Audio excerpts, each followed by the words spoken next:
Tere, minu nimi on Erki Tammiksaar ning täna kõneleme Karl Ernst von Baerist. Ma olen Baeriga tegelenud 1994. aastast,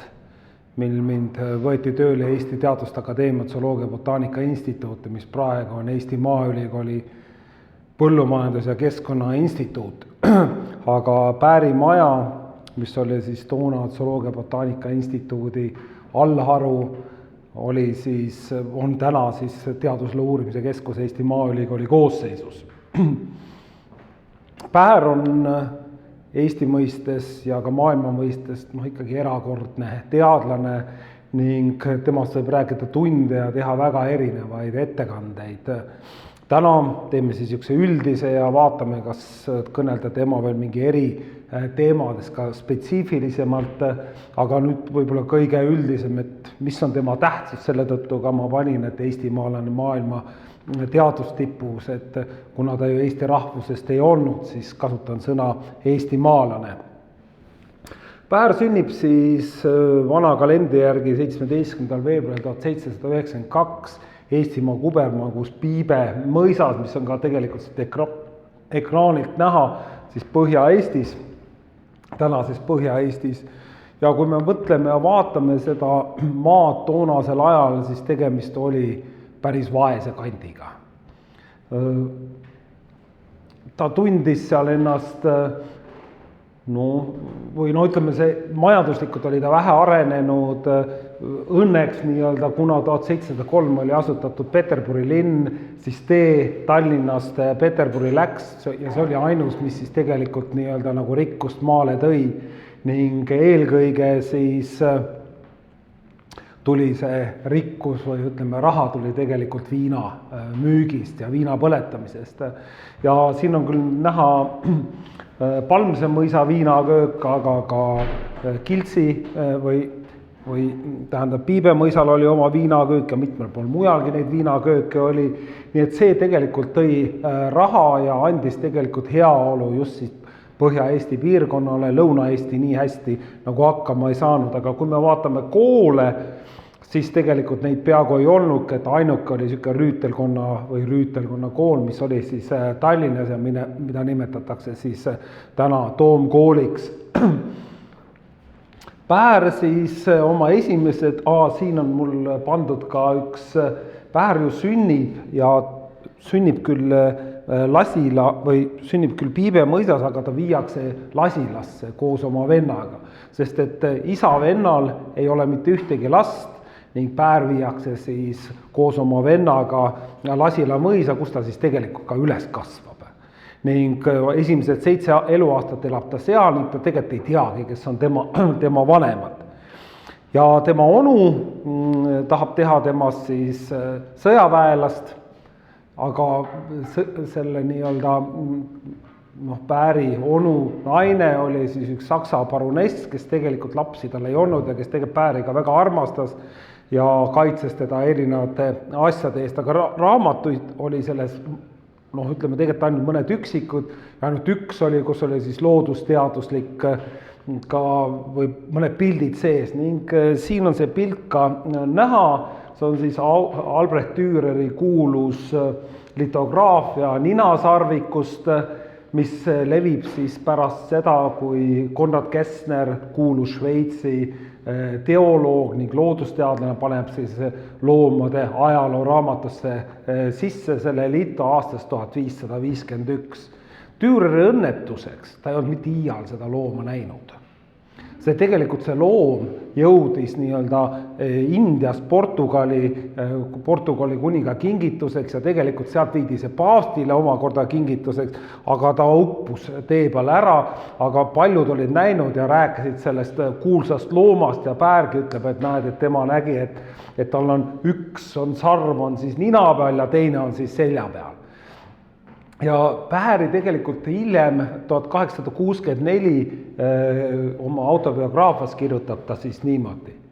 See, et Gessner võttis oma teosesse pildi, mille autori kohta ta pidi teadma, et ta pole kunagi ninasarvikut näinud, on mulle alati olnud kinnituseks selle kohta, kui aeglaselt on kujunenud arusaam, et loodusloolist objekti tuleb joonistada natuurist. alguses olid need pildid kõigest ettekujutused, aga mitte nähtud objektid. Sellegipoolest on neid pilte ammusest ajast ikka ja jälle uuesti avaldatud. Ja täpselt see niimoodi ka tegelikult on. Aga Pähäri see mõjutas hilisemat tema eluteed ka, sest ta tõesti joonistas natuurist või lasi natuurist joonistada. See on üks kindlasti tema edu nii-öelda võtmeid, eriti kui me vaatame embroloogiat, aga ka kalabioloogiat ja nii edasi, millest meil siin täna veel juttu tuleb. Nii et Pähär oli väga imestanud, et selline loom võib kusagil elada. Vähemalt lapsena oli see niimoodi. 1798. aastal tuuakse ta koju tagasi, tema vend on juba ennem surnud ning siis ta avastab, et tal on tegelikult palju õdesid ja vendasid. Ning ta ise kirjutab oma autobiograafias, et 6 nädalaga õppis ta lugema ja ühel hetkel ta sai juba nii ninatargaks, et hakkas juba arvas, et oma õdesid ja vendi hakkab õpetama. Ta tegi ka mitmeid õpikuid koostas ja tegeles nii-öelda sükse laiema hariduse andmisega, nii et see teadmiste janu oli tal väga tugev, aga kahjuks polnud eriti seda kusagilt ammutada. Tal oli ka 2 koduõpetajat, aga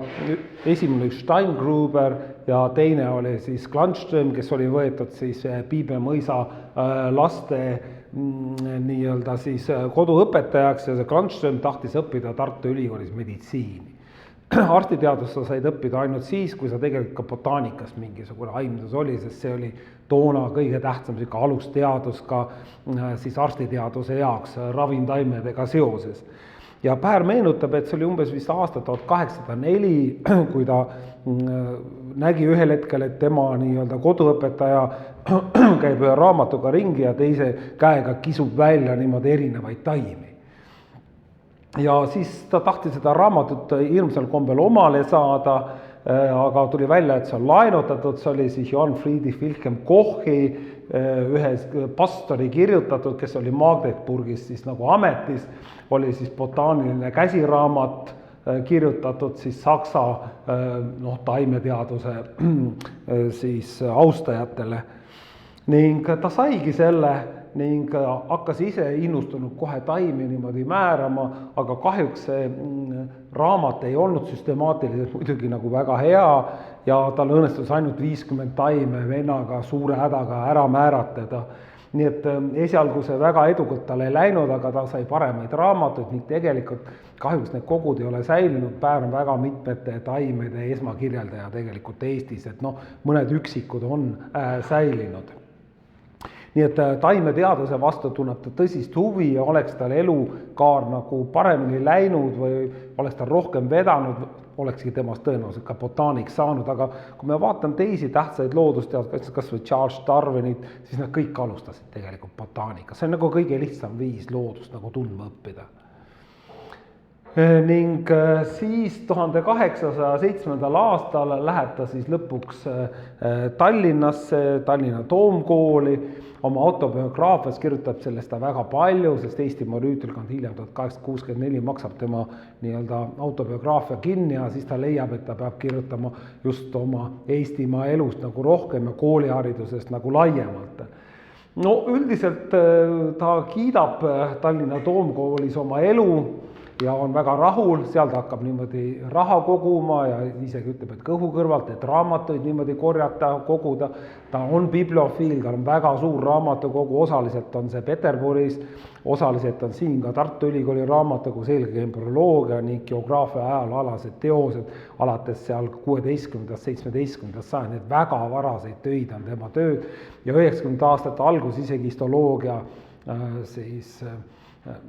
kabinetist varastati osad tema tööd ära ja ütleme, mis tema kogus olid ja need müüdi siis Saksamaal ja mitmel pool maha. Üks asi, mida ta Tallinnas jätkab, ta jätkab tegelikult oma õpingutega ka siis taimeteaduse alal. Tal on seal mitu sõpra, kellega teeb juba pikemaid väljasõite ja selle tõttu, kui ta astub nüüd Tartu Ülikooli, siis vanemad tahavad, et temast peaks saama siis noorema lapsena, kes mõisa ei päri, et temast peaks saama siis õigusteadlane, aga Pähär sellest ei taha midagi kuulda, ütleb, et ma saan arstiks, aga see andis tal tegelikult võimalusega natukene botaanikaga tegelikult edasi tegeleda. kui me vaatame ülikooli 1810, siis ülikool on alles niisugune arengufaasis, et paljud õppejõud, neil ei ole eriharidust, kas osad olid liiga vanad, teised olid jälle liiga väheste kogemustega või polnudki kunagi teadlastena veel töötanud, paar-kolm tükki olid alkohoolikud, ei jõudnud kohale ja nii edasi, nii et ütleme, see alguse probleem oli seal päris tõsine ja Päär tegelikult hiljem ka kirjutab, et võib-olla ei peakski väga väikestes linnades ülikool olema, kuigi ütleme üliõpilaste ja õppejõudude omavahelised suhted olid väga head ja Päärgi mitmega saab väga lähedaseks. Aga see arstiõppega ta tegelikult Tartus rahul ei ole ja just eelolevatel põhjustel ning see on ka üks teema, miks jaoks ta jälle niimoodi botaanika juurde tagasi tegelikult pöördub ja tahab isegi kaitsta botaanikaalal oma nii-öelda doktoritööd ja toonases arstiteaduskonnas ei ole see mingi probleem, et kaitsta botaanikaalal tööd, ta nimelt tahtis kaitsta tarnade süstemaatikas, see on kõige keerulisem taimeliik üldse, või taimeperekond, et Eestis on 77 liiki, neid on mitu tuhat, need on väga keeruline määrata tegelikult. Ja siis ütles Tartu Ülikooli toonane botaanikaprofessor Karl Leedepuule, oi, et see ikka küll nüüd on liiga raske teema sulle, et vali midagi nagu lihtsamat ja siis Päär kirjutas hoopiski doktoritöö eestlaste endeemilistest haigusest, mis tähendab siis tegelikult eestlaste nakkushaigustest eestlaste,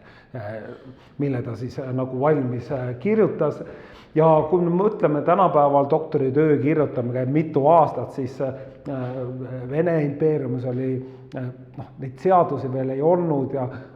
oli selge, et on praktilisi arste vaja ja siis see kõige suurem tähelepanu oli pööratud eksamitele ja doktoritöö pidi tegelikult näitama, et sa oled võimeline ladina keelest teaduslikku või ütleme teksti kirjutama ning see doktoritöö kirjutamine võttis tal täpselt 1,5 kuud. Ja kui me vaatame neid kõige erinevaid doktoritöid ka teistel aladel, ega see ei olnud Vene impeeriumi eripära, et see väga teaduslik ei pidanud olema, näiteks Austria-Ungaris 1860. aastal üldse teaduskraade üldse ei kaitstud ja ei tehtud. Et seal on väga erinev, on tegelikult see teaduskraadide praktika, võib isegi öelda, et Vene impeerium oli suhteliselt või ütleme nagu eesrindlik toonasel ajal, et ta üldse niisugust, et doktoritööd nagu öelda, et peaks olema, aga et milline selle sisu on, selle nõudeid kehtestatakse alles seal 1860. aastal või siis pööratakse selle rohkem tähelepanu. Aga igastahes Päär, kui ta oma doktoritöö ära kaitseb, siis ta vähemalt oma autobiograafias kirjutab, et kui te oleks saadetud ühe nüüd patsiendi juurde, et mine teda ravima, siis ta oleks öelnud, ei, mitte mina, mitte mingil juhul, et võtke keegi teine. See tähendab seda, et ta peab tegelikult ennast edasi harima ja siin on ka, et kui taimeteaduse,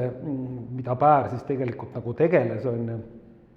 et alles 1810 samal aastal, kui ta ülikooli läheb, ilmub esimene nii-öelda Liivimaa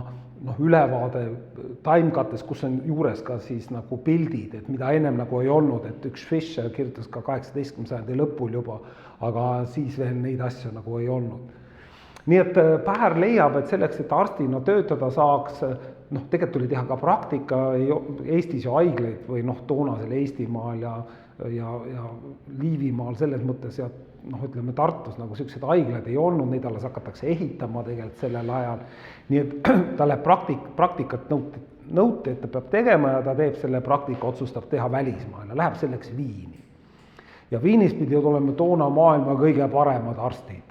Ja ta läheb sinna ja ta pettub seal väga tugevalt, sellepärast, et nii nagu Tartuski raviti ka Viinis haigeid mee ja äädikalahusega. Aitas Jumal, aitas ka nii-öelda, aitas Jumal, said ka ise terve, kui Jumal ei aidanud, siis terveks ei saanud. Ja tegelikult ka lõikusi tehti ju, toona mingit anesteesiat midagi ei olnud, et jalg lihtsalt lõigati ära ja mingit desinfitseerimist ja mingit asja tegelikult ei olnud. Ja Pääri jaoks oli see nii frustreeriv, et ta järjekordselt hakkab hoopis taimi koguma. Käib oma sõbra Friedrich Barrotiga Alpides ja mõtleb kogu aeg, et kuidas selgitada oma vanematele, et ta on laenu võtnud ja kuidas ta nüüd tagasi läheb ja tegelikult meditsiiniga üldse ei tegele. Aga tal veab selles mõttes, et talle tehakse ettepanek minna siis Ignaz Töllingeri juurde, kes töötab Würzburgis, kes on siis võrdlev anatoom, kes on ka suur taimekoguja ja Päär siis lähebki tema juurde näpus mitmed kogutud taimed ja seal ta näeb, kuidas Ignaz Töllinger siis tegeleb võrdleva anatoomiaga, see lahkab erinevaid loomi, vaatab, kuidas on nende ehitus, kuidas nende lihased on. See on niisugune empiiriline teadus, nagu on tegelikult tulemas 18. sajandi lõpus Georges Cuvier uuringutega nagu eelkõige, aga seal on veel mõned, üks Karl Blumenbach ja mõned teised veel, kes tegelikult tegelevad empiirilise teadusega juba, mitte nad ei vaata inimest nagu kaugelt, kui see seni oli niimoodi nagu olnud. Ja seal ta saab aru, et see on õige koht, kus ta peaks nagu olema ja ega ta mõtleb tegelikult ka praktiliselt, sellepärast, et kui sa tahad botaanikuks saada, siis Vene impeeriumis sisuliselt oli 5 kohta botaanikale, aga kõik olid täidetud. Oli 4 ülikooli, Tartus oli professor olemas, Moskvas oli olemas, Kaasanis oli olemas, Vilniuses oli olemas, Harkovis ja tegelikult ka Peterburi Teaduste Akadeemias, nii kokku 6. Nii et kohta tegelikult ei ole, aga kui me vaatame zooloogiat, või ütleme võrdlevat anatoomiat, siis sellist professorit Tartus ei olnud.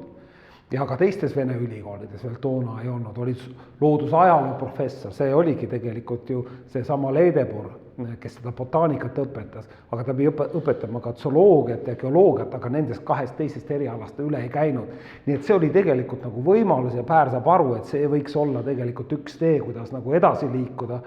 Aga siis kutsub Karl Burdach, tema endine õpetaja siin Tartu perioodil, kutsub ta siis Königsbergi ning seal tegelikult Päär saab juba tööle, ta küsib vanemalt, et on mulle luba, kas ta võib sinna jääda ja ta jääbki Königsbergi. Ning Königsbergis läheb tema karjäär nagu kiiresti nagu ka ülesmäge, ta on esialgu siis prosektor zooloogia alal, see tähendab seda, et ütleme nagu ettevalmistus professori kutseks, siis ta on erakorraline zooloogia professor 1819-22 ja siis korraline zooloogia professor 1822-34. Ta on esimene Tartu Ülikooli kasvandik, kes on valitud välismaa professoriks. Ning pärast hiljem ta töötab ka veel korralise võrdleva anatoomia professorina ja on Königsbergi ka zooloogia muuseumi direktor. Ta tegeleb seal väga mitmete aladega, esialgu tegelikult ta tegeleb ka botaaniliste uuringutega ja üks tema sõber von Heisenhardt sureb ära seal 1819-20 ja põhimõtteliselt Pääril on võimalik botaanika professoriks tegelikult ka saada, aga ta ei taha enam seda ametit, et nüüd ta tahab seda võrdlevat anatoomiat ja zooloogiaga edasi tegeleda. Ning siin on näha ka 1824. aastat Pääri kirjutatud antropoloogia loengud, see on siis nagu iseõppijate jaoks, ta peab ka vastavaid loengud siis Königsbergi ülikooli juures iseõppijatele, selle juures on ka atlas, kus on näha ilusasti siis inimese, see on vereringe, seal on mitmed teised nii-öelda elundkondade funktsioneerimine samad moodi nagu tegelikult kirjutatud. Ja Päär ütleb, et ta tegelikult tahab ka teist osa kirjutada, mis rohkem käsitleks siis nagu etnograafilist ja erinevaid rahvusi, aga tegelikult selleni ta vähemalt toonasel ajal ei jõua. Nii et siin on näha väga erinevad uurimisalad või ütleme, niisugune karjäär läheb tal tegelikult väga ilusasti nagu ülesmäge, ta on isegi korra on viitserektor, mis tähendab toonases mõistes on Königsbergis rektor 1 aasta ning siis ta veel on aktiivne mitmetes teadusseltsides, 1830. aastate algul on tugev kooleralaine nii Saksamaal kui tegelikult ka siin Eesti ja Vene impeeriumi aladel, mille vastu siis rahvusvaheliselt võideldakse Prantsusmaalt ja mitmed arstid tulevad ka siia Tartusse, Tallinnasse, Peterburi ja mitmele poole, kes sellega nagu tegelevad.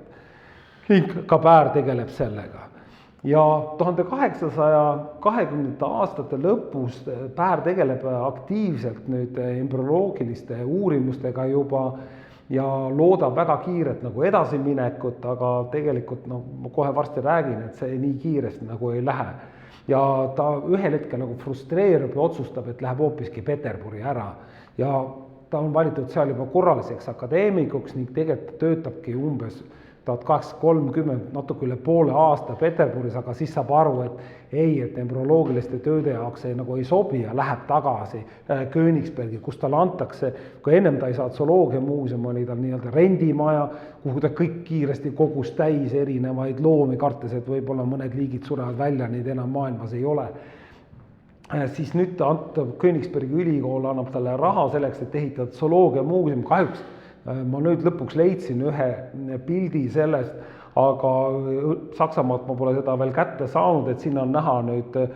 kõrval on ülikooli, Königsbergi ülikooli tähetorn, mille kõrval täpselt see tegelikult asus on ja siis zooloogiamuuseum, mis 1830. aastate algul ehitati. Aga see on nüüd tänased pildid on siit näha, et on tegelikult endine nii-öelda Königsbergi kindlustusjoon ning täpselt selle reduudi peal, et siin on altpilt ja siin on üleval, kus kohas tegelikult see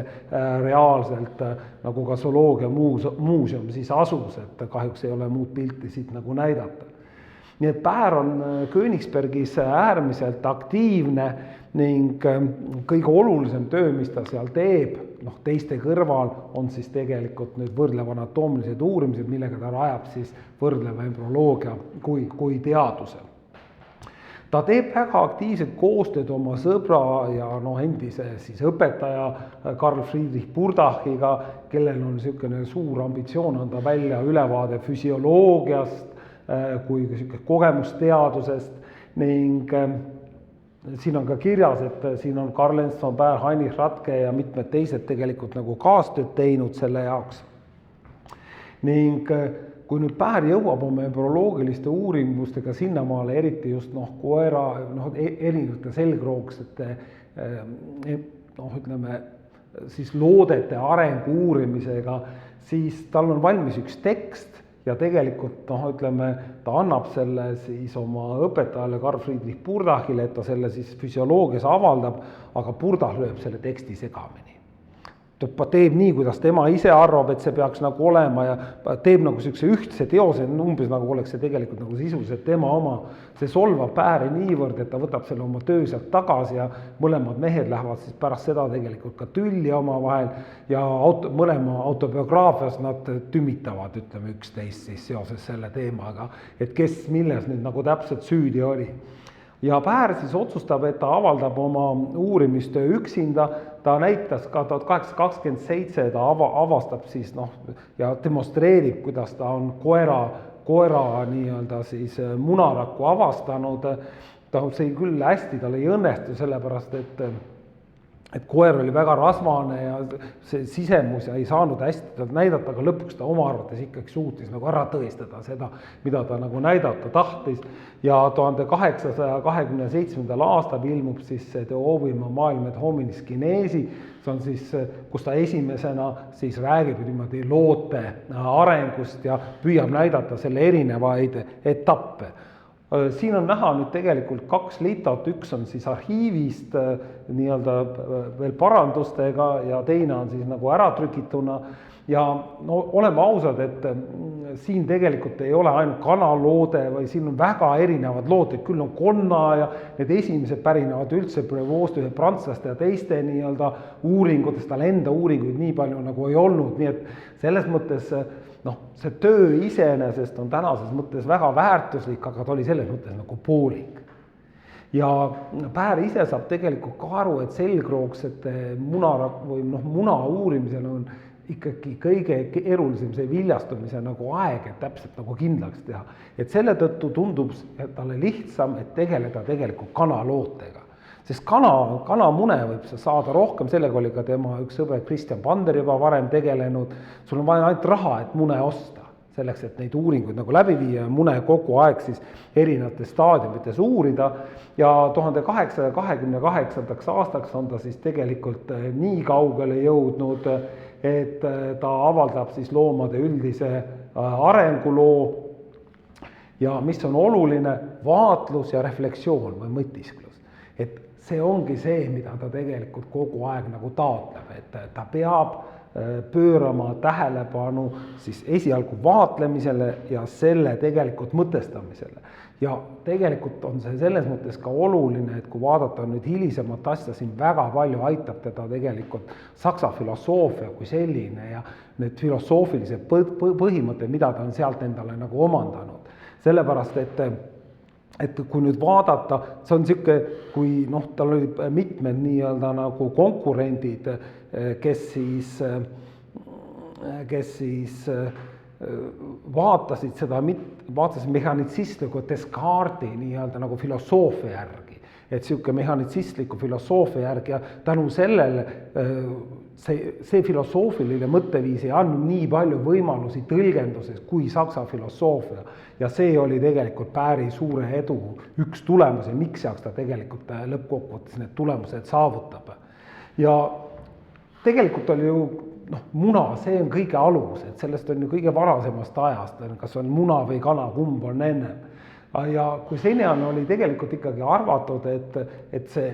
munas, see loote areng algab keskelt, siis Baer tegelikult näitab, et vastupidi, see algab tegelikult äärest. Ning siin on näha nüüd erinevad esialgsed siis nii-öelda kanaloote arengustaadiumid, mis lõpeb siis juba tegelikult siis väikese tibu nii-öelda nagu nii-öelda siis koorumisega. Teine asi, mis tegelikult on nende tööde juures väga oluline, on see, et üks asi on see, mida sa mikroskoobis näed. Teine asi, kuidas sa seda sõnastad ja kolmas asi on see, kuidas sa tegelikult sellega joonisele paned, et kõik sellest tegelikult aru saaksid. Ja siin on kunstniku ja kunstnikega oli Baeril kogu aeg väga suuri probleeme. Nende koostöö on tegelikult väga tähtis. Ja siin on nagu nüüd sellised üldistud, mis saidki tegelikult hiljem standardiks, eriti just see parempoolne tahvel seal, kus kohas on näidatud neid arenguetappe erineval moel, et on päris üldistatult on nagu seda tehtud ja hiljem hakati tegelikult seda kasutama ka teised siis embrüoloogid, kes vastavatel teemadel kirjas, nii et ta loob tegelikult nii-öelda nagu trendi, kuidas neid asju teha. Muidugi ta ei tea mitte midagi, et siin on ka, ütleme selle esimese köite kohta ei ole mul nii palju ka arhiivimaterjali olemas, aga näiteks siin on üks siis ka näidatud, et kuidas Baer siis on ise oma käega selle nagu üles joonistanud ja öeldud, et see figuur võib ka seda võib ka suurendada vajadusel selle lito jaoks, aga et kõik peavad jääma täpselt samasse proportsiooni, nagu ta siin nagu ütleb. Baer selles mõttes siin on näha, nagu oleks ta kasutanud siis, ta räägib loomaklassidest, ta ei räägi sellist evolutsioonipuust, millest räägib Charles Darwin, kuigi siin natuke oleks seda nagu näha, aga ta räägib tegelikult ka loomaklassidest, täpselt nii nagu George Cuvier seda teeb, et kõige nii-öelda, kuidas need erinevad loomaklassid on läbi ajaloo nagu arenenud, et tema ju seda ka näitab, et tegelikult et rooma ja need erinevad staadiumid ju tegelikult läbitakse embrüonaalses arengus ennem, kui tuleb siis inimene või teine mingisugune isend. Baer tegelikult ta kirjutab nüüd oma selle loomade arenguloo, siis 1828 see ilmub ja selle eessõnas ta kirjutab, et in wenigen Wochen, et mõne nädala pärast avaldab ta juba niimoodi ka selle loomade arenguloo teise köite. Aga kui vaadata seda aastaarvu siin on aasta 1837. Baer arvas, et oli vist päris enesekindel, kui ta selle esimese köite kanalootest nagu ära lõpetab, et ta suudab kõiki selgroogseid väga kiiresti tegelikult nüüd analüüsida ja need tulemused välja anda. Aga need ei ole kanalooted. Seetõttu, kui on näiteks, ta kasutas sea, lamba nii-öelda siis ütleme looteid on ju selleks, aga sa ei tea, millal on täpselt see viljastumise hetk seal. Kas see on 3. päev, on see 4. päev, et mitmes päev see tegelikult nagu on. Et see oli ilmvõimatu toonase aja kohta tegelikult seda nii nagu täpselt nii-öelda nagu määratleda ja see viib teda tegelikult segadusse ja ta ei suuda saada ühesuguseid tulemusi, ta ka oma autobiograafias kirjutab seal, et umbes 1832 või 33. aastal oli ta siis istus kogu aeg oma töölaua taga ja töötas, et kui ma vaatasin, et Rukki sõitses, aga hiljem juba Rukkis oli juba ära koristatud, et ta oli nii kaua, ta piinas ennast tegelikult ja ta ei suutnud kindlaid vastuseid leida ja need põhjused olid ka lihtsalt. Teine asi oli muidugi veel see, et see, mida sa näed, et kas see tegelikult on fakt või see on minu väljamõeldis, et ja näiteks kõige lihtsamad asjad nagu gastrelatsioon, et rakkude jagunemine või lõhustumine nii-öelda nagu munarakus, et tänapäeval on üks sõna selleks, toona kirjutas ta lehekülgede viisi seda, et seda protsessi kirjeldada, mis seal on. Nii et ta loob tegelikult seda trendi ja siin on näha nüüd ka mõned nii-öelda käsikirjalised Pääri enda üles joonistatud siis raku arengud ja kus kohas ta on ikka teinud juba tindiga, siis seal tundub, et see on nagu tõsi ja seal, kus kohas on nagu harilikult tehtud, seal nagu ei ole. Ja siin on näha nüüd erinevaid katseid, kuidas ta tegelikult on nüüd selgroogst eelkõige siis lamba ja sea loote põhjal oma uurimusi nagu teinud. Ja siin on järjest siis näha, kuidas ta nüüd kas kõik on ise või nüüd juba kunstnikuga koos, aga see on igastahes lõppkokkuvõttes nagu trükitud lito juba. Ja erilist probleemi valmistas tegelikult Päärile veresoonkonna areng. Siin on üks nagu näha ka üks loode, et kuidas on seda ka Jüri Kärner, ülikooli rektor, esimene pärast iseseisvuse taastamist, on tegelikult, kes oli ise embroloog, on märkinud, et see on ülikeeruline, et neid on 10 Pääril erineval moel ja lõppkokkuvõttes ta ei avaldanud neist mitte ühtegi, sellepärast et see käis talle tõenäoliselt nagu tugevasti üle jõu ja võib öelda, et tegelikult käis kõik talle üle jõu, sellepärast et ta tuli 1834. aastal Venemaale ja kirjastaja Bornschäger tahtis ta käest materjale saada, et kuulge, et kõik tahavad teistköidet ka ja siis Päär midagi saatis, aga siis jälle ei saatnud ja lõppkokkuvõttes härra Bornschäger oli nii frustreerunud sellest, et andis lihtsalt kõik materjali, mis ta oli kokku saanud, andis välja. Selle raamatul ei ole sissejuhatus, selle raamatul ei ole lõppsõna, selle raamatul ei ole jooniste selgitusi ning eriti kurioosne on, et selles nii-öelda teoses on ka see on inimese loote areng, nii palju kui Pääril oli siis ütleme abortide ja muude põhjal nagu materjali, aga vastava teksti selles üldse ei olnud, sest Päär polnud seda üldsegi saatnud. Nii et lõppkokkuvõttes oli see Päärile väga sükseks ikkagi piinlik oli tal see, alles pärast tema surma ju avaldatakse tegelikult see tekst inimese kohta, tema biograaf Ludwig Stida teeb seda ja antakse ka sisukord ja tahvlite selgitused, nii et see näitab seda, et see töö oli toonase aja kohta ikkagi keeruline, Päär tegi väga olulisi samme seal, aga vähemalt mis puudutab nüüd selgrootskete, eriti kõrgema loomaklasside arengut, siis see käis tal tegelikult üle jõu. Aga see ei tähenda seda, et ta ei teinud midagi siiski väga oluliselt. Siin on veel üks slaid tegelikult. Toonasel ajal oli väga populaarne niisugune asi nagu mesmorism, mis tähendas siis, et niisugune magnetilist, räägiti kogu aeg magnetilistest, ütleme maa magnetväli ja magnetilised jooned mõjutavad tegelikult siis ka arvati, et loote arengut, et siin on näha isaste ja emaste niimoodi paiklemine lootes siis, et vastavalt siis Mesmeri nii-öelda joontele, mis tegelikult nii-öelda tegelikult tänases mõistes nagu tööle ja vasta, siin on angeblik, et tõenäoliselt 7 nädalat Varšaini Helter, et võib-olla isegi vanem, et siin on nagu selline ülevaatet andnud. Siin on lihtsalt näha, et kuidas Päär kirjutab ise,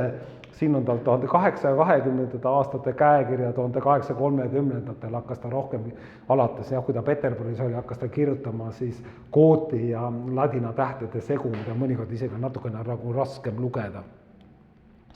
Aga tulles tagasi veel korra Pääri kõige tähtsamad embrüoloogilised avastused tegi ta tegelikult konna loote arengut uurida, sellepärast, et sellega on väga lihtne. Konnakudu, sa tead, millal see välja tuleb ja seda on ka väga palju lihtsam tegelikult nagu uurida. Ning siin on näha nüüd need konnaloote nii-öelda esimesed arengujärgud, mida ta kunagi pole tegelikult nagu avaldanud ja jälle, kui nüüd Jüri Kärneri sõnu kasutada, siis see on erakordne, kui hästi ta tegelikult on seda varaseid staadiume tabanud. Ja siin on nüüd natuke hilisemad, siin on näha nüüd ka tegelikult ka kuidas rakk hakkab arenema või ütleme lõhustuma, siin on näha, kuidas tegelikult see raku lõhustumine tegelikult tuleb või see sama gastrulatsioon, mis tegelikult siis vormibki nii-öelda nagu ütleme siis DNA järgi vormib nii-öelda nagu siis vastava loomaliigi või ütleme isendi, et nende põhjal ta seda tegi ja 1834. aastal avaldatab sellest suure ülevaate ja see on tegelikult niisugune põhiline uurimus, mille põhjal võib teda embrüoloogia arengu või ütleme niisugune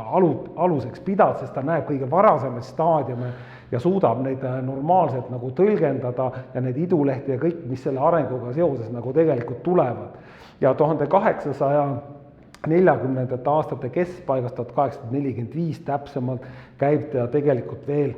siis tegelemas embrüoloogia teemadega Vahemere ääres ja need on siin merisiilikute nii-öelda varase loote areng, mis siin on ka näha, et see gastrulatsioon on ilusasti siin paika pandud ja kuidas siis juba nii-öelda merisiiliku varane isend siin nii-öelda nagu on. Nii et sealt tuleb tegelikult see oli lihtsam ja palju nii-öelda ütleme ka efektiivsem meetod, kui sa ei saa ju looma sisse vaadata, sa pead neid lõputult lahkama ja sa ei saa ikka mingit kindlust nagu selles asjas. Ja siin on näha nüüd veel ka 1845. aastal tema Pääri sõber ja suurvürstinna Helene Pavlovna oli üks Vene suurvürstinna Nikolai esimese kõige noorema venna naine, Württembergi printsess. Päär oli tema tütarde koduõpetaja, nad olid väga lähedased inimesed ja 1845 tahtiski suurvürstinna Helene Pavlovna, et Päär temaga sõidaks Vahemere äärde ja Päär plaanis hoopiski minna Inglismaale. Aga kui suurvürstinna ikkagi küsib, siis ta lihtsalt ütles akadeemiale, et ta läheb hoopis embrüoloogiat uurima Vahemere äärde ja saigi raha nagu selleks, et läks siis hoopis sinna ja see on esimene kord, need on nüüd originaaljoonised, mida tegelikult on Päär ise, aga tal on ka kaasas, mitte 1845, aga 1846 Wilhelm Paape Riiast pärit siis Teaduste Akadeemia kunstnik, kes siis joonistab üles erinevad mereloomad, siis mis Päär Vahemeres leiab, see on esimene kord, kus süsteemselt neid üldse uuritakse. Kahjuks Päär seda ise kunagi välja ei andnud, ma olen ise teinud sellest ühe näitluse Itaalias ja see on olnud ka Eestis. See on erakordne nagu materjal varane, et kuidas mereloomade elustikku nagu kujutatakse ja seda ka avalikkusele nagu mõnes mõttes nagu presenteeritakse, nii et ta tunneb selle vastu väga suurt huvi. Siin nagu näha nüüd, see on nüüd esimene pilt Pääris ka natuke ilustatud, ta oli tegelikult lühinägelik, tal oli kogu aeg prillid ees, aga siin on talle siis näidatud, et niimoodi ei ole. Millega ta siis Peterburis tegeleb, kui nüüd see embrüoloogia teema nagu ära lõpetada? Kõigepealt on ta siis, saab uuesti nagu korraliseks akadeemikuks zooloogia alal, siis ta on ka füsioloogia alal veel 1846. aastast, siis ta on Peterburi Teaduste Akadeemia raamatukogu väliskirjanduse osakonna juhataja, tema ajal ostetakse üle 200 000 raamat. Tal on kõik need kataloogid ja käepärast, see on meeletu töö, mis ta teeb ja see annab talle tegelikult ka väga hea ülevaate ja kirjandus, mis on ilmunud, tema oma raamatukogu loetakse, et oli ka mingi 60 000 köidet, ma ei tea, kus kohas need kõik olid. Ning siis ta on ka Peterburi meditsiinikirurgia akadeemias võrdlev anatoomia ja füsioloogia professor, Vene geograafia seltsis tegutseb etnograafia osakonnas ja Vene rahvaharidusministeeriumis aitab ette valmistada uut Vene ülikoolide seadust, mis tuleb siis 1865. aastal. Ja nagu ma juba ütlesin, ta on siis Helene Pavlovna juures keiseliku perekonna siis koduõpetajaks. Mis on tema uurimisvaldkonna Peterburis, et kui siin tagapeal on siis kunstkaameras, on siis Peterburi Teaduste Akadeemia esimene peahoone, praegune, kus kohas ka Päär juba töötas, jääb siit vasakule ja siin on kõrval näha zooloogia muuseum, kus kohas siis tegelikult ka Päär töötas.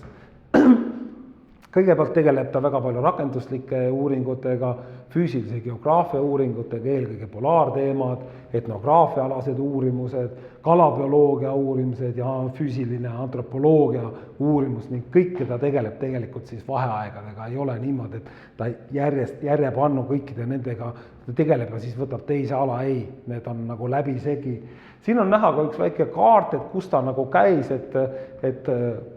siis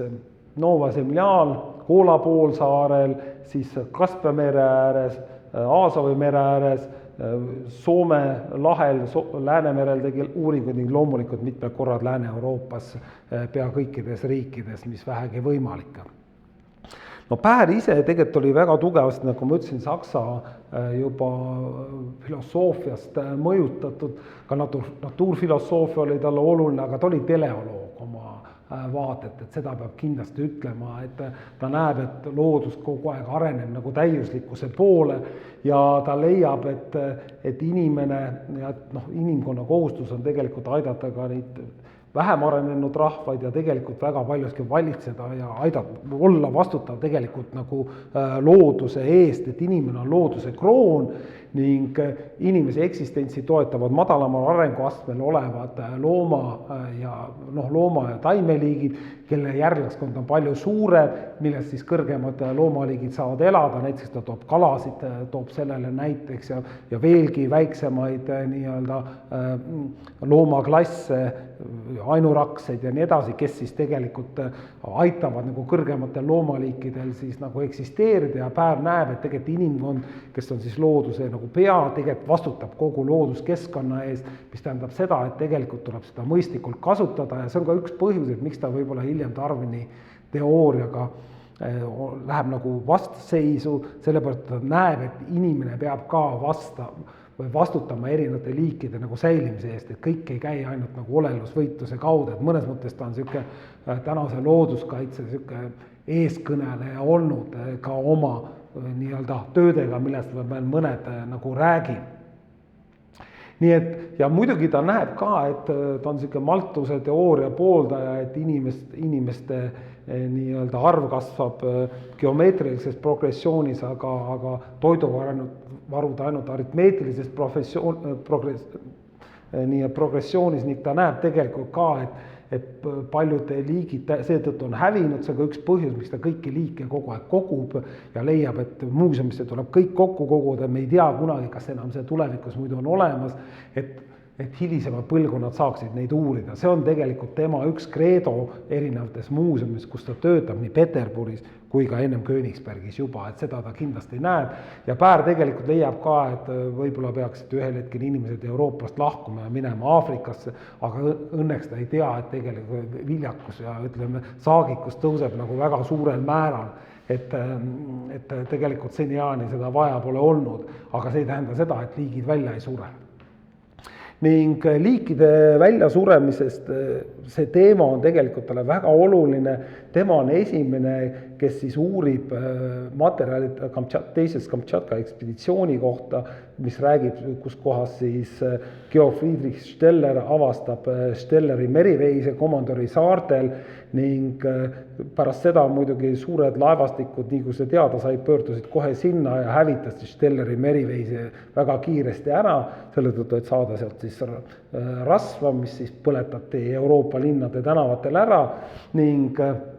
see on üks väheseid niimoodi pilte, mis selle kohta nagu tegelikult alles on ning Päär näitab, et tegelikult 25 aasta vältel tema on esimene, kes näitab, et inimene ise, mitte ainult loodus ei hävita, nagu räägib Darwin, vaid inimene ise on vastutav selle eest, mingid liigid nagu välja surevad. Ja see ongi, et ta näebki, et inimene hävitab tegelikult loodust kiiremist ja liike kiiremini, kui tegelikult suudab seda loodus ise nagu teha. Ja siin on teine, on siis suur nii-öelda alk, kes elas ennem Atlandi ookeani põhjarannikutel, et inimene oli ka selle ära hävitanud. Me teame veel Toodos ja mitmed muid näited, kellest tegelikult Päär ka kõikides kirjutab. See on üks tema argumente ka tegelikult siis hiljem nagu Darwiniga natuke nagu vaieldes. Kuigi ütleme, see kõige olulisem ei olnud. Rakenduslikud uuringud, nendega tegeleb tegelikult Päär palju, ta näeb, olles ise Nova Zemljal käinud, teades probleeme Siberi aladel, seal eriti midagi ei kasva, et tuleb tegelikult leida ka nendele nii-öelda järsku midagi võimalik ikkagi kasvatada, mis karmides tingimustes nagu kasvab, on ju, ning et riigi koormust nagu vähendada selles osas, et see transpordikulud Siberisse või Venemaa põhjaaladel, et vahest õnnestub seal midagi ise kasvatada, tegeleb ka kahjuritega, et põllumajanduslik toodang tõuseks, on ju. See on väga suur töö, millega tegeleb küll mesilaste ja muudega, et rohutirtsadega ja nii edasi. See on ka üks põhjus, miksaks ta rajab 1861 Vene entomoloogia seltsi, mille presidendiks muideks saab Helene Pavlovna, kes on siis nii-öelda Pääri, tema on president, Päär on viitsepresident ja millele siis ka Helene Pavlovna annab tegelikult nagu raha, et uurida kahjulikke putukaid Vene impeeriumis on. Ning üks asi, mida ta siis nagu tegelikult vaatab, et oli üks Maien, kes käis Lõuna-Ameerikas 1830 aastate algul ning tõi tagasi seal quinoad. Ning tema ütles, et see kasvab kuni 2500 meetri kõrgus, kus kliima on juba äärmiselt nagu karm, et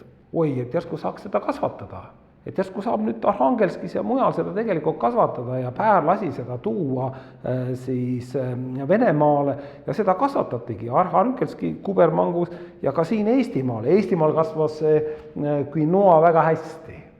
küll aga mitte Arhangelski kubermangus, nii et kahjuks see siiski nagu ei õnnestunud. Aga siin on see quinoaga tegelikult näha ja saatuse iroonia või näpunäide on see, et praegu Lõuna-Ameerika kõige kuulsam quinoa aretaja on tegelikult Pääri otsene järeltulija, kes kannab ka tema nime, veel perekonnanime ka, nii et niisugune teema siis veel. No esimene niisugune suurem ekspeditsioon, mille ta teeb, tegelikult ta juba reisimisest oli unistanud ammu, juba 1820 oli võimalik, et ta läheb Wrangeliga Kirde-Siberisse, aga 1837 on see, kui ta läheb Nova Zemljale, seal on üks August Sivolka, üks Poola päritolu Vene mereväeohvitser, kes on Nova Zemljal olnud ja kelle materjalide vastu keegi huvi ei tunne ning Päär avaldab need materjalid ja siis ta otsustab, et ta peab ise ka sinna tegelikult nagu minema ja 1837 koos Sivolkaga nad siis lähevadki, see on esimene kompleks geograafiline ekspeditsioon Vene impeeriumis, kus siis näidatakse ka tegelikult ära, et Humboldti järgi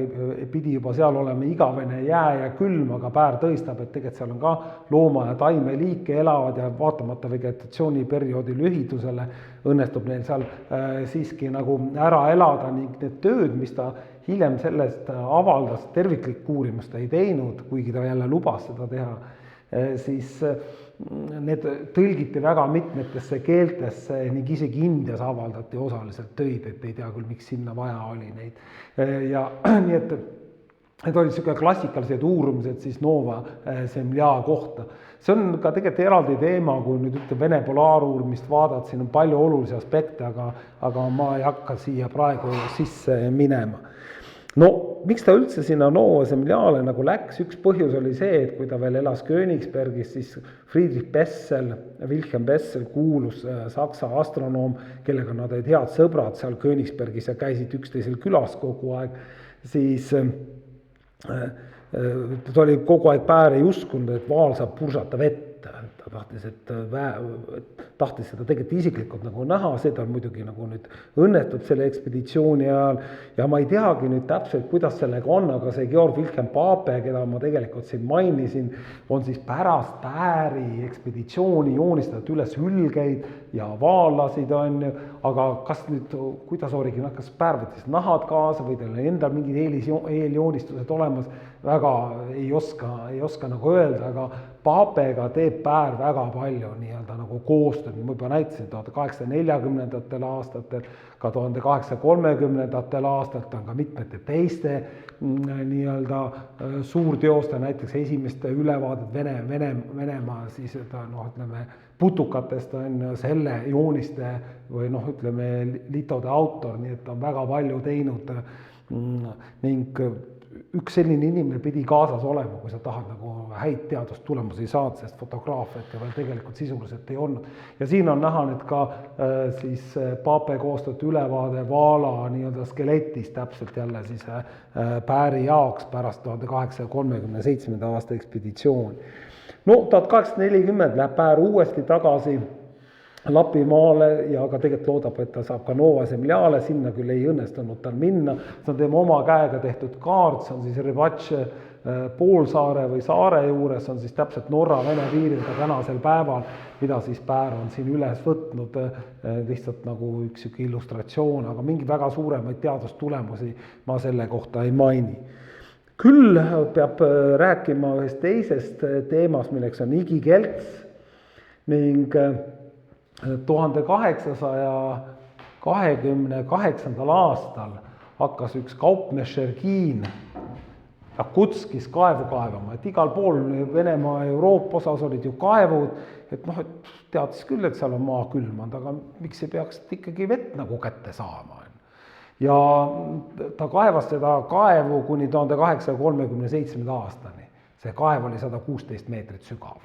Ja ta ütles, et nüüd hakkab juba seest pudedaks, alt puneb vesi võiks hakata tulema. Tegelikult on see keltsa 600 meetrit. Nii et oli veel vaja 500 meetrit veel edasi tegelikult nagu minna. Aga see uurimise, need materjalid, mis saadet, see Šergin siis saatis Peterburi, ma ei lähe jälle siin detailidesse, aga need materjalid jõudsid nagu Pääri kätte ja kui seni oli maailmas nagu seisukoht, et maakera on kuum tuum, et siis ei saa olla, et maakera, kuidas saab olla mingi piirkonnad, kus on alaliselt 116 meetrit külmunud pind ja seal peal kasvab veel mets ja nii edasi, et see on võimatu. Saksamaa ei uskunud geoloogid, see ei ole võimalik. Aga nüüd selle šahti põhjal, see šaht on ka UNESCO kaitsel ainus objekt, mis Jakutskis on üldse säilinud läbi aastasadade, on siis siin on näha ka 2000, ma olen ise tahtnud sinna mitu korda sisse minna, sealt august vaadata alla, aga ei ole seda võimalust antud mulle, kuigi isegi ma ükskord Sahha välisministeeriumi kaudu püüdsin sinna sisse minna. Ja tähendab, Päär tõestas siis nagu need väheste materjalide põhjal, mis Šergin oli erinevatel sügavustel teinud, et tegelikult ühel hetkel ikkagi hakkab temperatuur ju ka külm, ütleb, et külm läheb maa sisse, siis kui aasta keskmine temperatuur on -2 ja allapoole, et siis läheb külm kogu aeg nagu maa sisse ning tema siis nägi ka seda, et ühel hetkel ikkagi tuleb see 0 kraadi ja sealt läheb jälle temperatuur hakkab tõusma, nii et tema ütleb, et see ei vastandu tegelikult toonastele geoloogilistele seisukohtadele, mida see tegelikult ka ju niimoodi on. Nii et ta tegeleb selle asjaga ja ta hakkab nüüd pärast seda süsteemselt koguma materjali külmunud maa kohta Siberis ja mitmel pool mujal ning siin on näha siis kõige esimene igikeltsa kaart, mille Päär koostab aastal 1843. Mida tähendavad, et need erinevad sinised siin, mul on väga keeruline öelda, kas siin ta leiab, et ta peaks olema külven, kas seal on rohkem keltsa või mitte. Ta ütleb, et esimest korda maailmas, et kelts läheb ka maa all või läheb ka mere all edasi, mida me täna teame, et läheb. Ta räägib, et on olemas saareline kontinentaalne kelts, siin ta annab tegelikult, ekraanid ei ole hästi näha, aga tegelikult ta ütleb, et ka kelts läheb edasi siis juba Hiina ja me teame, et täna on kogu niimoodi Tiibet on ju tegelikult keltsaga kaetud, ütleb, et Antarktika, kui see kontinent on avastatud, kindlasti on keltsa all ja 1846-43 koostatud siis materjalid igikeltsa kohta Siberis, mida ta kunagi välja ei anna, selle ma andsin välja ise oma doktoritöös või eraldi nagu uurimusena ka ja üks doktoritöö osa oli see ning see materjal siis tegelikult on annab aluse näidata, et teeks füüsikalise ja kõik asjad seal uuris ka pinnavorme. See on erakordselt nii-öelda nagu võimas töö, aga ta ise sellega ei tegele, vaid ta annab selle ülesande, et seda igikeltsa peaks uurima siis rohkem eraldi ekspeditsioon, mida juhib siis pooleldi Eesti päritolu Alexander Theodor von Middendorf, kelle nii-öelda kellel on kaasas ka teener Mihkel Fuurmann, keda võib pidada esimeseks Eesti maadeeuurijaks, ja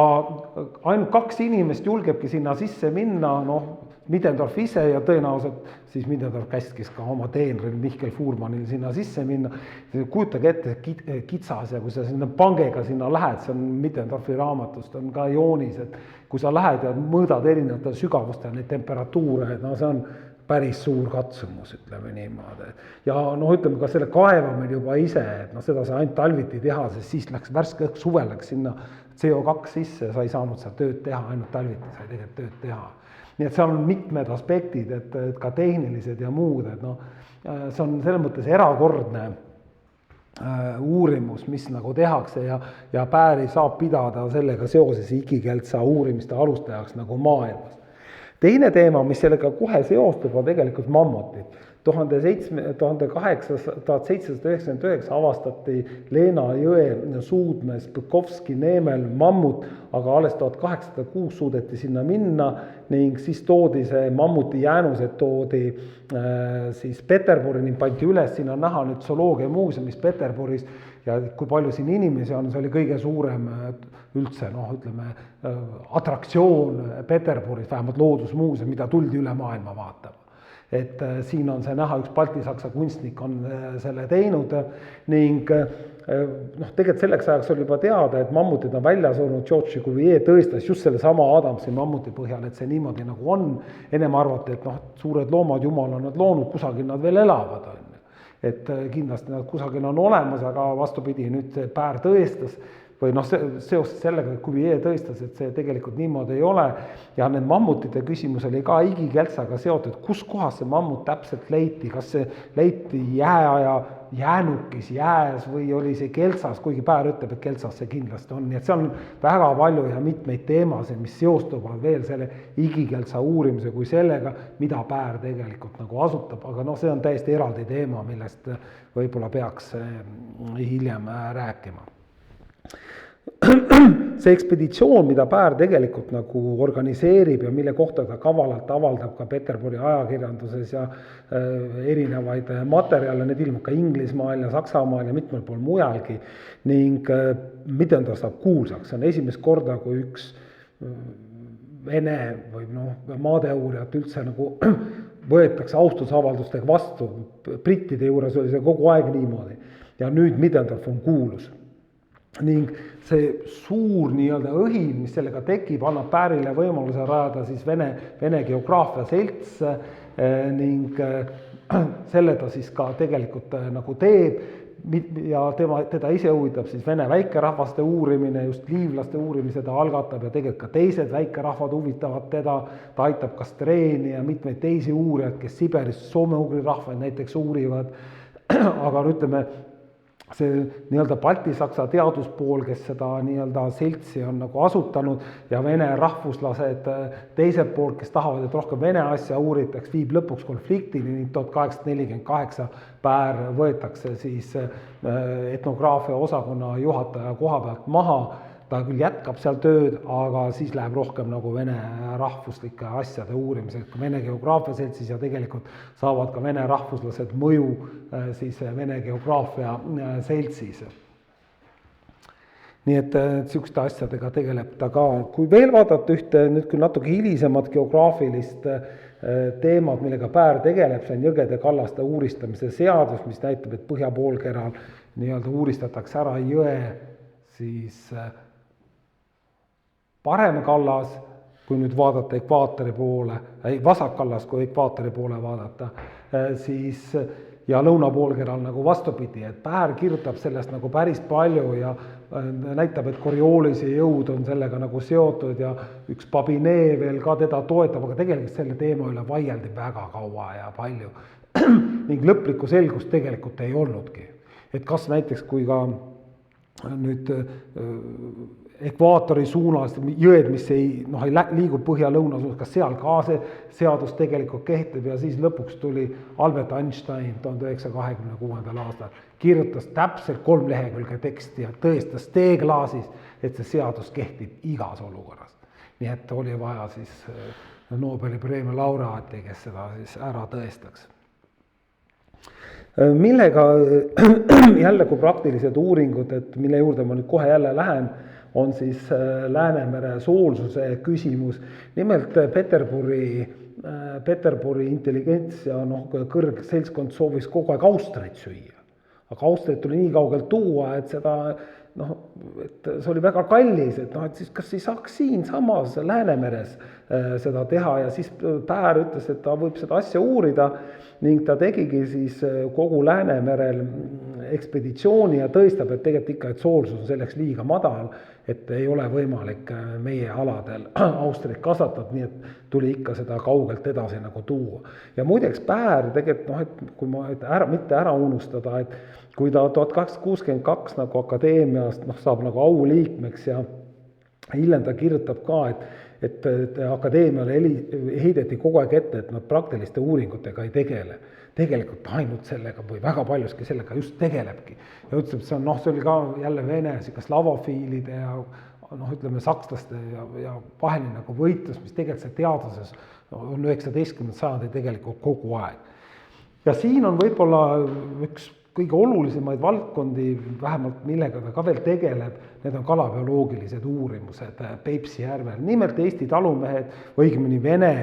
vanausulised, kes on peamiselt kala püüavad Peipsi järvel, kaebavad, saadavad nii-öelda kubermangu valitsustele kirju, et Peipsis kala kogused vähenevad ning midagi peaks nagu sellega seoses ette võtma. Ja siis tehakse selleks ekspeditsioon. 1851-52 Riigivarade ministeerium korraldab ekspeditsiooni, mille eesotsas on siis Päär ja tema abiks on siis Balti-Saksa administraator Karl Alexander Schulz, kes on ka need joonistused siin teinud. Ja nad käivad, nad uurivad nii Läänemere osa kui ka Peipsi järve. Ning Päär ütleb, et kala kadumine natukene Läänemerel või räime kadumine on tingitud sellest, et tuuled on muutunud, aga et see probleem tegelikult laheneb. Aga mis puudutab nüüd Peipsi järve, siis Päär tegelikult nende ekspeditsioonide käigus näitab ära, et tegelikult toimub seal kala ülepüük. Selles mõttes, et aastas võite ainuüksi maime välja 1000 tonni. 18 000 tonni võeti välja tinti, keegi tea palju veel rääbis, palju võeti välja latikat, haugi,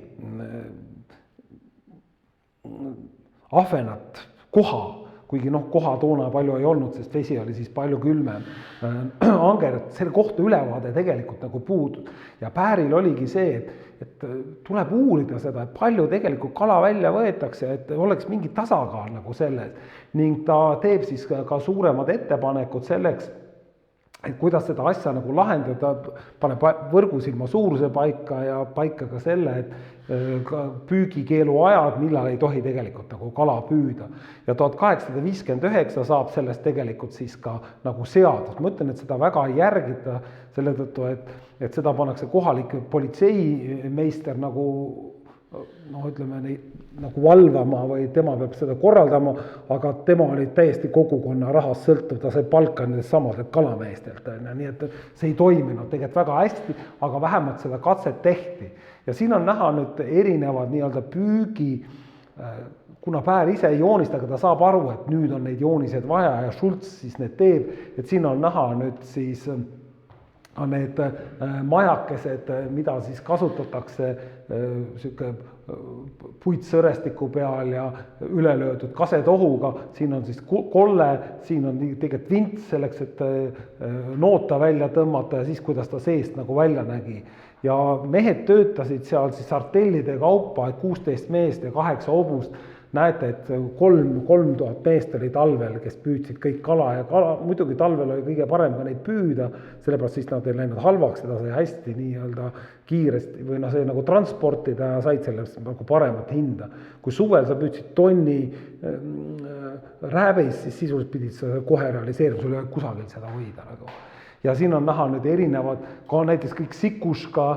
ja kõik need, mis meiegi praegu teame, et need olid toona kõik kasutus, nii täiuslikuks oli see nagu tegelikult need püügimaterjalid või püügivahendid nagu aetud.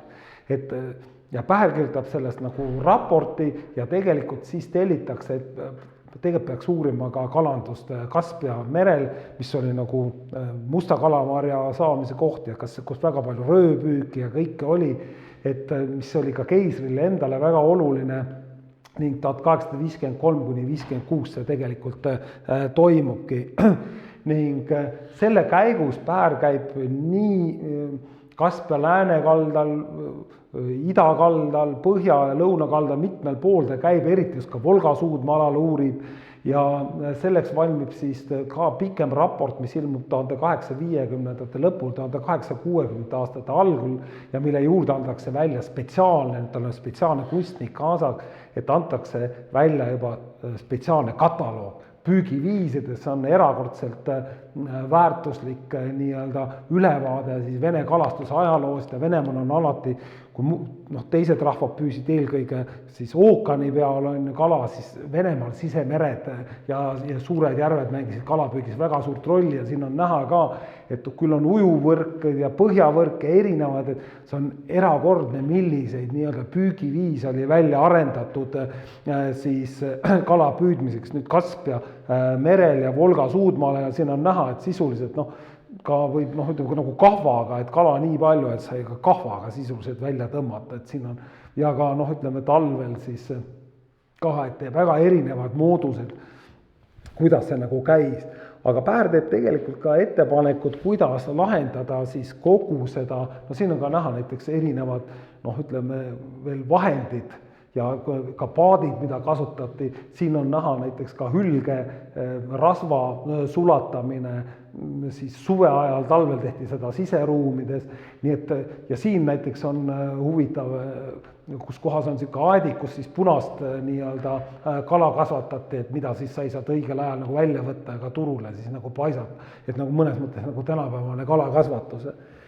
Aga Pääril ei õnnestu mitte mingil moel seda, et see üldine kalakaitseseadus vastu võetakse, vastupidi. Ta ei lähe seadusena kunagi nii-öelda ütleme arutlemise just sellepärast, et Päär see tegelikult väga tugevasti ärihuvisid, siis sealsete kalameeste ärihuvisid tegelikult ja suurtöösturite huvi tegelikult vastu käib ja see heakskiitu niimoodi ei saa, aga vähemalt katse ta tegi. See on siis väga suur praktiline uurimine, tegelikult Peipsi järvel ta püüab ka introdutseerida näiteks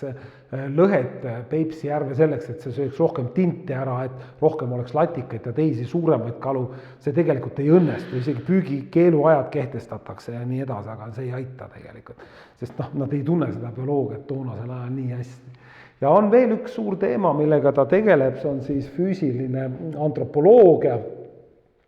Ta on siis kranioloogia kabineti või kolju kogu juhataja ja ta on esimene, kes sellega ära korrastab, ta juhib ka Saksa antropoloogide konverentsi Göttingenis, rajab Saksa antropoloogia seltsi ja maailma esimese antropoloogia ajakirja, mis siit alt tegelikult ka näha on. Aga mõned sõnad peab ütlema siin selle kohta, et kui nüüd vaadata Euroopa ja Indogermaani keelkondade ajalugu, siis tegelikult on ju kogu aeg vaadatud, et kultuur hakkas ida poolt nagu lääne poole tulema ja see oli nagu keelepõhine eelkõige. Ning üks, kes seda väga tugevalt nii-öelda nagu viis edasi, oli Franz Popp, kes siis räägib, et just pöörde sanskriti keeles, kreeka, ladina, pärlis ja germaani keeltes toimub see ühte nagu moodi ja ütleb, et need keeled on omavahelises suguluses ja see on ka põhjus, mille järgi hakkas need indogermaani rahvaid tegelikult üksteisest natuke eristama ja ütlema, et nad moodustavad ühe niisuguse grupi. Ja siis teine aspekt, mis sinna juurde tuleb, räägitakse nagu ka, ja see viiakse ka siis anatoomiaga nagu kokku, et koljude kuju, et on pikakolbalised, kes siis olidki need indogermaani ja siis lühikese kolbalised, kes olid nagu mongoloidid või nagu meile siin neid nimetab, millega Juhan Aul ka veel tegeles. Ning Päär tegelikult siis koos Anders Retsiusega, üks Rootsi teadlane, ütlevad, et see ei saa nii olla, nemad panevad aluse bioloogilisele antropoloogial selgitades, et see koljukuju ja et see keel ei mängi nii suurt rolli, vaid see on ikkagi nagu bioloogilise arengu tulemus ja et see on sõltunud pigem elutingimustes, kuivõrd ütleme keele probleemi seal tegelikult ei olnud, see on tegelikult inimese evolutsioon ja see on ka üks teema, miks ta kogub erinevaid koljusid erinevatest kohtadest, isegi lahinguväljadelt kogutakse neid tema jaoks ja mujal tehakse täpselt seda samat moodi, selleks, et nad tahavad teada, kus on inimkonna algkodu, kas on üks algkodu või on mitu algkodu, on näiteks üks teema, mida tegelikult siin nagu otsitakse. Nii et siin Päär teeb väga suure töö ära ja tegelikult ta näitab ka seda evolutsioonilist nagu arengut siis koljude puhul ja see on ka üks põhjus, miks ta hakkab arheoloogiaga Vene impeeriumis tegelema, et vanu kurgaane lahti kaevata, et leida siis erinevaid koljusid ja püüda leida siis seda inimkonna algkodu nagu teema on talle seal nagu väga tähtis. Nii et ja siin on ka näha, kus ta siis neid koljude erinevate mõõdistamisi nagu teeb ja vaatab ja analüüsib neid asju. Ja ta avaldab sellel teemal ikka väga palju erinevaid nagu uurimusi ja see nii-öelda üks töökoljudest, mis siin on ka Crania selecta, et seda näiteks Charles Darwin peab üheks siis oma ütleme teooria nii-öelda ka alusteoseks, mis aitas tal näidata nii-öelda nagu inimese ja kolju evolutsiooni. Et Päär iseenesest sellega nagu põhimõtteliselt peaks ütlema, et nagu nõustub, aga seal on mõned teised aspektid, miks ta seda teooriat tegelikult siis ikkagi nagu omaks ei võta. Lühidalt veel, et ta tähistab 1864 oma 50. doktorijuubelit ja siis selle puhul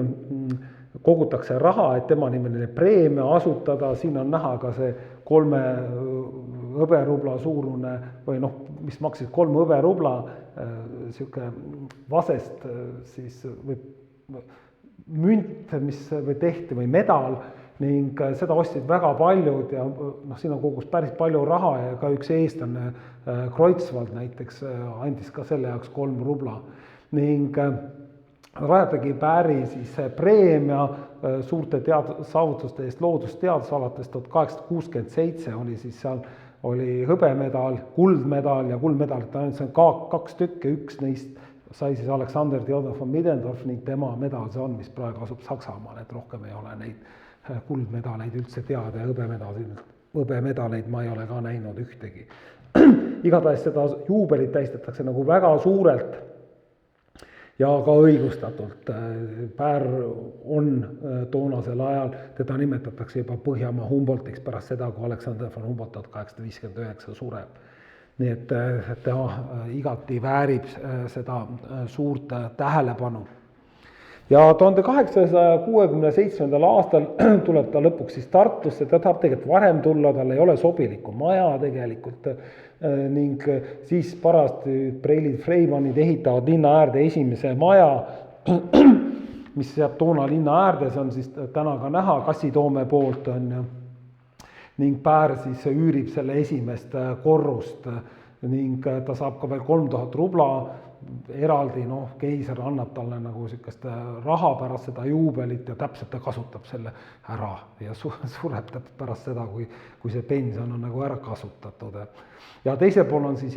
taga on siis Veski näha, sellest ka tuleb Tartus siis Veski tänav ja seal selles Veskis elas Karl Eduard Sööt.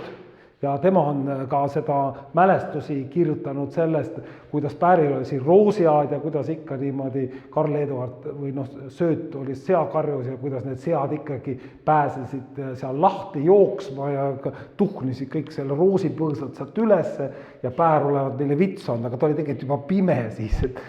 tegelikult pidi teda ikka keegi seal aitama, aga ta ütles, Sööt ütleb, ei tea ise ka, et kuidas, et nii tähtis mees, et lapsena ta muidugi seda ei teadnud, et kellega ta kokku puutus, aga üldiselt Päär suhtus tema see väga hästi, nii et Päär. Ja kui veel öelda, siis tegelikult eesti keelt ta oskas, ta väga mitmete uuringutega puutus eestlastega tegelikult kokku ja et ta kasutas seda, et seda peab ütlema. Kui hästi ta oskas, kas oskas parem nagu vene keelt, seda ma ei oska sellele küsimusele vastata. ja mida ta teeb, siis eelkõige tegeleb, on Loodusuurijate Seltsi president, aitab selle finantsiliselt uuesti jalule, tegeleb geograafia ajaloo küsimus, siin on Peeter Esimese teened Vene geograafia arengu eest, mis tegelikult on oluline nagu teos, tegeleb loodusteaduse religiooni küsimustega just seoses Charles Darwini evolutsiooniteooriaga ning teleoloogia küsimused muidugi ja siis ka baltisaksluse kasvatamine, mis on oluline, sellepärast et see Vene natsionalism kasvab ja jõuab üha rohkem siia meie provintsidesse ka ja Päär, kes tegelikult ei ole mingi baltisaksa natsionalist, muutub tegelikult ja kes toetab erinevad teadlasi, tal ei ole vahet rahvuse puhul ega midagi, siis tegelikult oma elu lõpul võib öelda, et temast saab baltisaksa natsionalist ka. Ning seal on näha ka siis Julia Hagen-Schwarzi maal Päärist aastast 1867, neid on 2 tükki. No Päär otsustab välja anda siis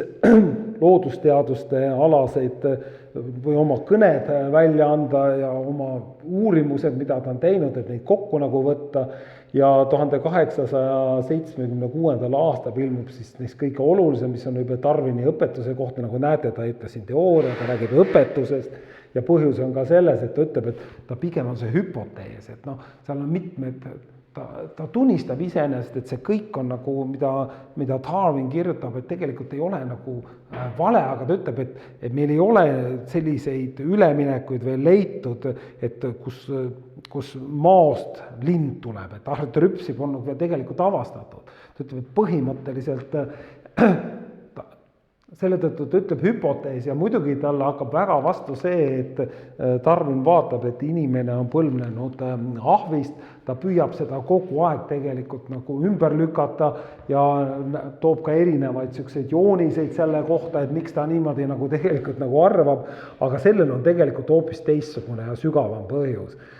Ta tegelikult näeb, et see Darwini teooria läheb sisse inimühiskonda ja et lõhub inimühiskonnas olevad omavahelised suhted ja tema, kes on ise klassiühiskonna inimene, näeb, et sellist asja nagu ei ole, et see oli üks olulisi argumente talle, miks ta selle teooria vastu tegelikult oli, see oli ühiskondlikud põhjused, olid väga tugevad taga ja ta ise kirjutab oma kirjades, ma püüan seda teha nii teaduslikult kui võimalik, et mind võimalikult tõsiselt võetakse. Nii et nii palju, aga Darwini teooria on väga sallimatu teatavasti ka, et Päär ja paljud teised ju kustutatakse ära sellest ja alles nüüd, kui me vaatame tänast päeva, siis Päär on, nagu ma ütlesin, just looduskaitse, liikide kaitsmine, jätkusuutlikkus, et kala oleks kogu aeg, on väga aktuaalne. Et pigem ma ütlesin, väga modernne on, et oma uurimiste ja muude suhtes. No Päär sureb siis 28. november 1876, maetakse Raadi kalmistule ja isegi Postimees kirjutas, et kuulus teaduse mees on ära surnud ja nii palju pole inimesi ennem siin nähtud, kes kõik teda tähtsad inimesed tulid ära saatma. Ja see on ka õige, siin on näha nüüd tema hauasammas siis Raadi kalmistu, kus on kirjutatud lihtsalt doktor Karl Ernst von Päär. Midagi muud pole vaja ka kirjutada nii tähtsa mehe puhul. Ja see on tema ausammas, mis siis valmib 1886 ja mille jaoks ka Charles Darwin annab 3 kuldrubla. Darwin oli rikas inimene ja selles mõttes ta ei näinud Pääris endale või konkurenti ja teadlastena said omavahel läbi ja tegelikult ma ei leidnud kõike, aga Päär on veel mitmel teisel, see on mitmel pool veel, et Peterburi Teaduste Akadeemia raamatukogu fuajees on, aga see siin on zooloogiamuuseumi fuajees ja tegelikult ka Napoli zooloogiajaama nii-öelda üks figuure üleval on tegelikult ka, et on Päär, nii et on mitmel pool, aitas seda jaama ka teha, see maailma esimene merebioloogia jaam ja nagu ma rääkisin, ta on merebioloogia uurimise alustaja maailmas, et siis on see ka selles mõttes nagu aru saada. Ja nüüd võtan siis kokku, ütleme, et Karl Ernst von Päär teadlasena on sümboliseerinud nii Balti-Saksa kui ka Eesti teadlasele, et Eesti teadus kuulub maailma tippu, väärivaatlused selgroogsete embrüonaalse arengu kohta võrdlevale embrüoloogiale kui teadusele, Pääri teoreetiline töö igavesti külmunud maas Siberis muutus igikeelsa teaduse alusmaterjaliks, Päär oli esimene kalavarude uurija maailmas ja ta pakkus välja konkreetsed meetmed kalapüügi piiramiseks, et oleks tagatud kalavarude jätkusuutlikkus. ja Päär oli üks ka füüsilise antropoloogia pioneere maailmas, arheoloogia üks esimesi pioneere Venemaal ja Pääri teaduskontaktid tõid suurt kasu Peterburi Teaduste Akadeemia ning Tartu Ülikooli arengule kui teaduskeskustele. Et ma väga ei läinud siia sisse, aga seda ma tahan siin praegu ära markeerida veel kõige lõpus. Aitäh teile!